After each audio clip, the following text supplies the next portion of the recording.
apakah isi yang perlu ada, syarat yang perlu ada dalam perjanjian itu? Adakah antara pemberi hutang dengan orang yang berhutang sahaja ataupun kena ada saksi, berapa orang saksi dan siapakah yang perlu menurunkan tanda tangan dan apakah antara isi-isinya? Silakan. Baik, bismillah walhamdulillah wa bihi nasta'in. Baik, kita sambung kembali. Jadi Silakan. kalau kita lihat apa-apa saja perjanjian yang kita anggap sah. Yang pertama dia kena ada inilah berapa jumlah kuantum pinjaman tersebut, Faham. ya. Dan juga tempoh bila dibayar. Kalau dia secara ansuran dalam tempoh yang panjang, kena adalah mesti bulanan ke berapa, Ya. ataupun kalau dia jenis sekaligus. Jadi ada tempoh lah dalam pada 1 bulan Februari 2030 pada sekaligus begitu. Jadi kena letak begitu. Dan kena ada juga terma-terma kalau ada kelewatan macam mana. Kalau itulah biasa berlaku riba. Kalau ada kelewatan kita kenakan penalti. Jadi kat situ tak boleh ada dalam clause.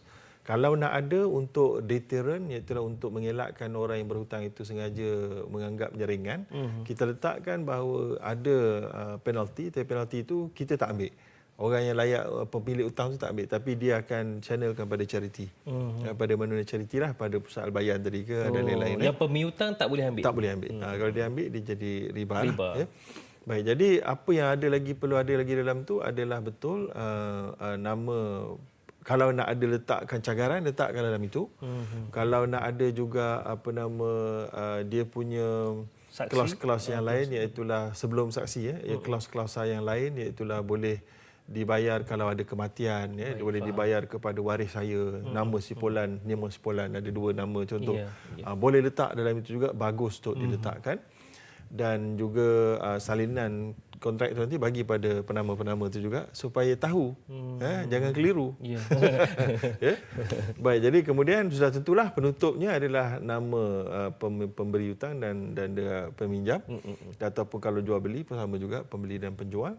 Dan ada saksi memang dituntutlah. Dan saksi itu seeloknya tidak boleh ayah kepada mereka, sebab dikatakan adanya, sebagai ulama kata adanya muhabah. Muhabah ni adanya macam conflict of interest. Maka kalau eloknya kita ambil orang luar yang staff kita pun tak apa, tapi maknanya somebody yang orang luar lah yang boleh jadi saksi. Dan kalau wanita dia kena 2 lah. Kalau lelaki dia 1. Jadi itu adalah dalam kontrak tu apa yang perlu kita ada. Lepas tu jangan lupa kontrak ni pergi stampkan dia. Mati stamp nama dia.